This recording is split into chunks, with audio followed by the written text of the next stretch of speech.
Welcome to today's class about flame retardant or flame resistant test, textile testing and quality control 2, lecture maybe 9. আজকে আমরা flame রিটার্ডেন্সি সম্পর্কে জানবো। প্রথমেই ফ্ল্যামেবিলিটি and flame resistance normally সোজা বাংলায় যদি বলা হয় ফ্ল্যামেবিলিটি বলতে বোঝাচ্ছে যে কি পরিমাণ কাপড়টা পুড়ে যাবে, the ability of a substance to burn or ignite and causing the combustion. Flame resistance বলতে সোজা কথায় বোঝাচ্ছে যে ফ্লেম রেসিস্ট্যান্স মানে হচ্ছে ফ্লেমকে রেসিস্ট করবে অর্থাৎ আগুন ধরবে না, সেটাকেই ফ্লেম রেসিস্ট্যান্স বলছে। According to the American society of কি বলছে যে according to the society of American society for textile American society for testing and material অনুসারে যেটা বলছে, the property of a material whereby the flaming combustion is prevented and terminated or inhibited the flowing application of the flaming or non-flaming source on ignition with or without subsequent removal of the ignition source. So সোজা বাংলা কথায় যে কতখানি racist করছে সেটাই ফ্লেমেবিলিটি। আরো অনেক কিছু সংজ্ঞা এখানে রয়েছে, যেমন ফ্লেম প্রুফ মানে আগুন ধরবেই না, ফ্লেম রেসিস্ট্যান্স আগুন ধরবে সেটার কিছু রেট রয়েছে, তারপরে inherently flame proof material, durable flame proof material, temporary thermoproof material etcetera.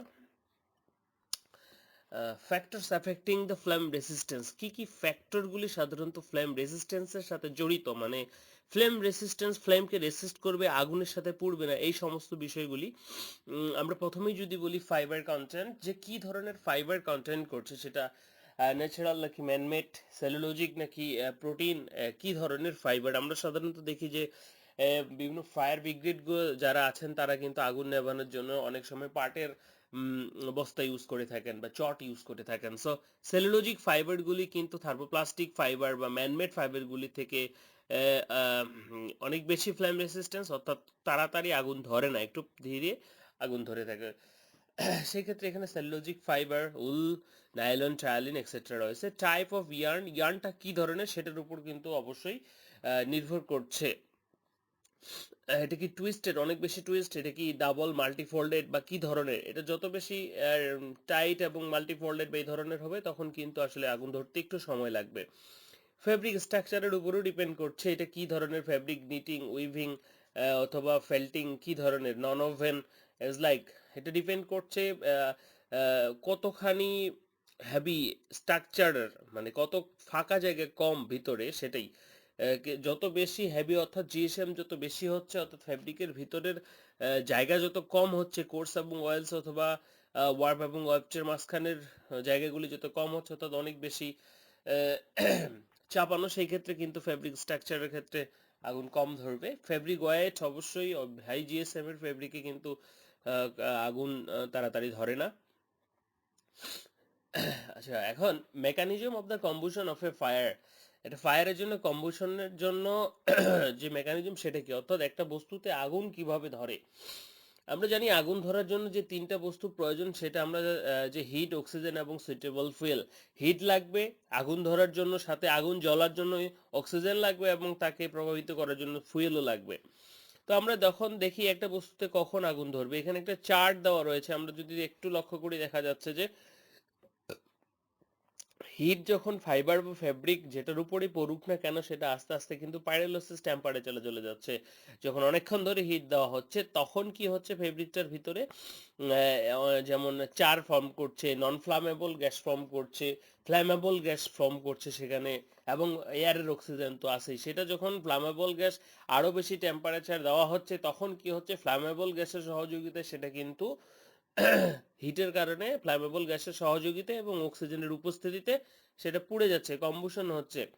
তখন কিন্তু নন ফ্লামেবল গ্যাস তৈরি হচ্ছে, কিছু লাইট তৈরি হচ্ছে, আলো জ্বলতেছে, এবং সেখানে কিন্তু আরো আলোচ্য বিষয় যে সেখানে কিন্তু হিট উৎপন্ন হচ্ছে। এই হিটটাই কিন্তু পরবর্তী ম্যাটেরিয়ালটাকে কি করছে, উত্তপ্ত করছে, এবং সাথে যে কম্বুশনের ফলে ফ্লামেবল নন ফ্লামেবল গ্যাসগুলি তৈরি হলো, সেটা কিন্তু পর্যায়ক্রমে এই কম্বুশনটাকে বজায় রাখছে, অর্থাৎ এটা পুড়া শুরু হয় সেটা পড়তেই থাকে। এবং একটা পর্যায়ে যখন কম্বুশনে চলে যায় তখন দেখা যাচ্ছে যে সেখানে কিছু ফ্রি রেডিকেল তৈরি হচ্ছে। তো এই ফ্রি রেডিকেল গুলোই সাধারণত কম্বুশনের জন্য দায়ী, ফ্ল্যামেবিলিটির জন্য দায়ী। তাহলে একবার শুরু হলে সেখানে কি হিট থাকছে, ফ্ল্যামেবল গ্যাস সমূহ থাকছে, এবং সেটা শেষ না হওয়া পর্যন্ত কিন্তু পুরানোটা পর্যায়ক্রমে চলছে। এটা হলো পুরানোর মূল মন্ত্র। এখানে আরো একটা বিষয় থাকা উচিত ছিল, যেটার নাম হচ্ছে LOI বা লিমিটিং অক্সিজেন ইন্ডেক্স, মানে একটা বস্তুকে পুরাতে কি পরিমাণ অক্সিজেন প্রয়োজন হবে সেটাকে বলা হচ্ছে। তাহলে এই তিনটা বস্তুর উপস্থিতিতে কিন্তু একটা ফেব্রিক পুড়ে যায়। তো আমরা যখন ফ্ল্যাম রিটার্ডেন্ট ফেব্রিকের তৈরির বিষয় নিয়ে আলোচনা করব বা মেকানিজম, তখন অবশ্যই এই বিষয়টা আসবে যে কিভাবে এই তিনটা বিষয়কে আলাদা করা যায় বা প্রতিরোধ করা যায়, তাহলেই কিন্তু আমরা ফেব্রিকটাকে ফ্ল্যাম রিটার্ডেন্ট করতে পারবো। এখানে এই স্লাইডে রেট অফ বার্নিং কিছু দেখা যাচ্ছে, যেমন সিল্ক কত তাড়াতাড়ি, কটন, লিনন, পলিস্টার, অ্যাক্রাইলিক, উল কত তাড়াতাড়ি পড়ে। ম্যানমেড গুলো সাধারণত বেশি পড়ে থাকে, এটা ডিপেন্ড করছে কি দিয়ে তৈরি তার উপর। যেমন গ্লাস ফাইবার, নমেক্স এবং কেবলার, এরা কিন্তু নর্মালি এবং জন্ম থেকেই এরা কিন্তু অনেকখানি ফ্ল্যাম রেসিস্ট্যান্ট এবং ফ্ল্যাম রিটার্ডেন্ট। টেস্টের কথা যদি আমরা আসি, যে আজকে যেহেতু এটা টেস্ট সম্পর্কে জানবো, কিভাবে আমরা এটা টেস্ট করব, তো এখানে অনেকগুলি মেথড রয়েছে, যেমন ভিজুয়াল টেস্টিং মেথড, হুপ টেস্ট মেথড এবং 45 ডিগ্রি মেথড রয়েছে। ভিজুয়াল টেস্টিং মেথডের ক্ষেত্রে কিছুই নয়, শুধুমাত্র একটা কাপড় আগুন প্রতিরোধী কিনা, ফ্লেম প্রতিরোধী কিনা, সেটার জন্য আমরা যেটা করি সাধারণত, সেটাতে আগুন ধরিয়ে দেই। সেটা যদি তাড়াতাড়ি পুড়ে যায়, তাহলে আর একটা যদি দুটো কাপড় পাশাপাশি রেখে, একটা এখানে যেমন ছবিতে দেখা যাচ্ছে যে একই সময় যদি দুটো কাপড়কে পোড়ানো হয়, একটা তাড়াতাড়ি পুড়ে যাচ্ছে, একটা আস্তে আস্তে পুড়তেছে, তার মানে কি দ্বিতীয় কাপড়টা অনেক বেশি ফ্লেম রিটার্ডেন্ট অথবা অনেক বেশি ফ্লেম রেসিস্ট করছে। এটার জন্য সাধারণত আমরা যেটা করে থাকি, এখানে দেখতে পাচ্ছি যে 100/1.5 ইঞ্চি একটা স্ট্রিপ নিয়ে সেটাতে আমরা 12 সেকেন্ডের মতো আগুন ধরিয়ে থাকি।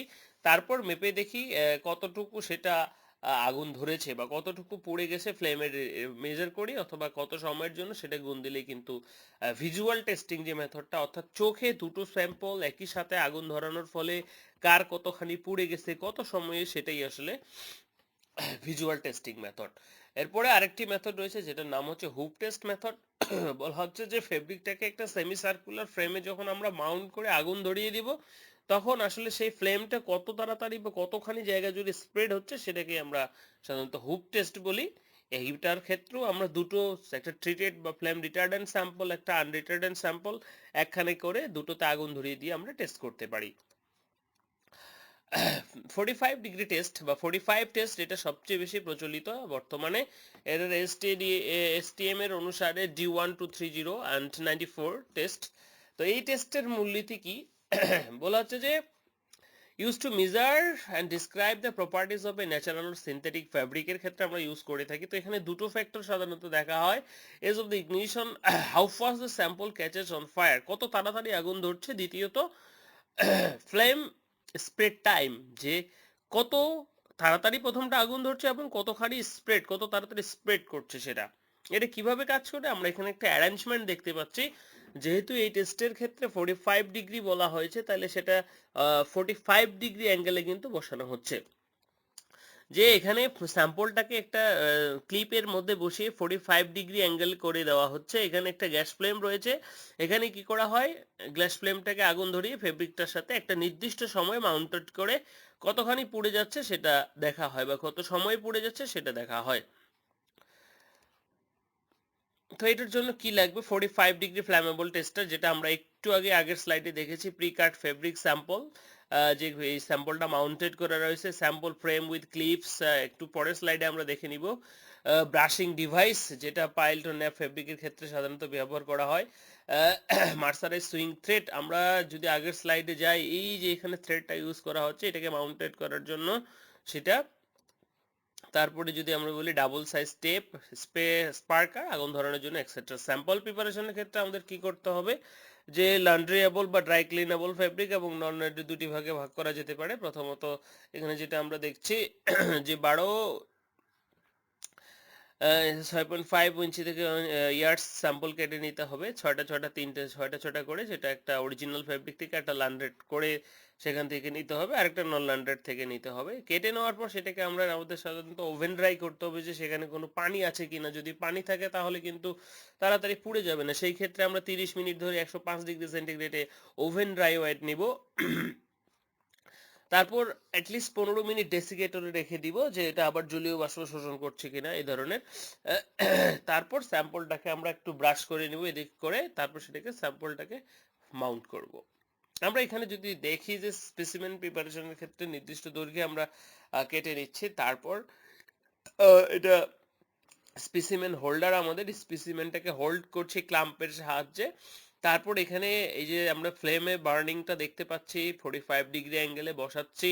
ইট is a complete solution. And then এখানে টাইমার সেট করে দিয়ে তারপরে আমরা 10 সেকেন্ড 12 সেকেন্ড যত সেকেন্ড দেখতে চাই কতখানি পুড়ছে সেটা আমরা টেস্ট করতে পারি। প্রিপারিং অফ দ্য ফ্লেমেবিলিটি টেস্ট, এটা ভেরি সিম্পল, যে সুইচ অন অফ করতে হবে, টাইমার 0 করতে হবে। পারফর্মিং টেস্ট, টাইমার শুরু করে দিলে ফ্লেমটা আগে রেডি করে ফ্লেমটাকে বাইরে রেডি করে দিতে হবে, পরে যখন টার্ন অন করব সুইচ চাপলে ফ্লেমটা ফেব্রিকের গায়ে লাগবে এবং অটোমেটিক্যালি টাইম কাউন্ট শুরু হবে। সেটা যতক্ষণ ধরে করব সেটা করতে হবে। এটা অনেকগুলো স্যাম্পল, প্রথমেই ছটা বললাম, আরো বেশি করা যেতে পারে। ভালো মান পাওয়ার জন্য গড় করে নিতে হবে। রেজাল্টেন্ট ডিসকাশন বা ক্যালকুলেশনের ক্ষেত্রে যদি আমরা দেখি, সবগুলোর গড় করে দেখতে হবে যে কত সেকেন্ড বা কত 10 সেকেন্ডে কতখানি পুড়েছে বা কতটুকু পুড়েছে, পুরোটাই পুড়েছে কিংবা কি পরিমাণ পুড়েছে সেটার উপর বেস করে সাধারণত রেজাল্ট করা হয়ে থাকে। তো যত বেশি স্যাম্পল টেস্ট করা হবে একই জিনিসের, সেই ক্ষেত্রে আমরা তত তাড়াতাড়ি করতে পারবো বা অ্যাকুরেট মানটা পেতে পারবো।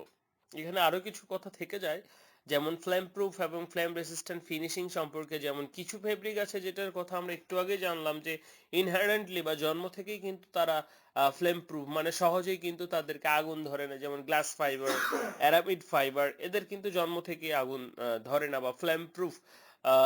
অন্যান্য ক্ষেত্রে আবার অনেকগুলো রয়েছে যারা আগুন ধরে, যেমন কটন, পলিস্টার। সো এই সমস্ত ফেব্রিককে যেন আগুন না ধরে সেটার উদ্দেশ্যই কিন্তু ফ্লেম রেসিস্ট্যান্ট ফিনিং বা ফ্লেম প্রুফ ফিনিশিং। তো এই ফিনিশিংটা কিভাবে করা যেতে পারে, আমরা একটু আগেই দেখে এসেছি যে আগুন কিভাবে ধরে, অর্থাৎ হিট কম্বুশন, তিনটি যে বিষয়, হিট, অক্সিজেন এবং ফুয়েলের উপর ডিপেন্ড করে আগুনটা ধরছে। তো এই যে আগুনটা ধরছে সেখানে যদি আমরা কোনো একটা প্যারামিটারসকে ইনহারেন্ট বাধাগ্রস্ত করতে পারি, যে তারা অনুপস্থিত, তাহলেই কিন্তু সমস্ত প্রক্রিয়াটা সম্পন্ন হবে না। তাহলে যে কোনো একটা উপায়ে আমাদের এই সমস্ত প্রক্রিয়াটাকে বন্ধ করতে হবে। তার জন্য আমাদের নানা রকম ফিনিশ রয়েছে। যেমন এখানে আমরা যদি দেখি যে বোরন দিয়ে দেওয়া যাবে, তারপর নন ইরিটেন্ট অবশ্যই হতে হবে। তারপরে এখানে আমরা কি brominated, ক্লোরিনেটেড, phosphorus coating, phenyl phosphate, অর্থাৎ যেগুলোর ফেব্রিকের উপর সারফেসে যখন আমরা কোটিং দিব সেটার কাছে এসে কি হবে, ফ্লেমটা থেমে যাবে বা ফ্লেমটা হিট করলেও কিন্তু ভিতরের দিকে যাচ্ছে না বা আগুন ধরছে না, তখনই কিন্তু ফেব্রিকটা ফ্লেম প্রুফিং হবে।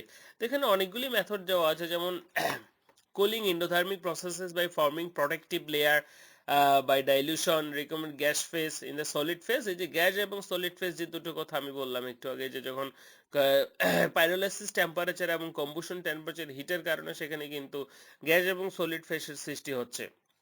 এইখানে যদি আমরা বন্ধ করে দেই তাহলেও হতে পারে, প্রোটেক্টিভ লেয়ার যদি দেই, অক্সিজেন যদি না যেতে পারে সেক্ষেত্রেও হতে পারে।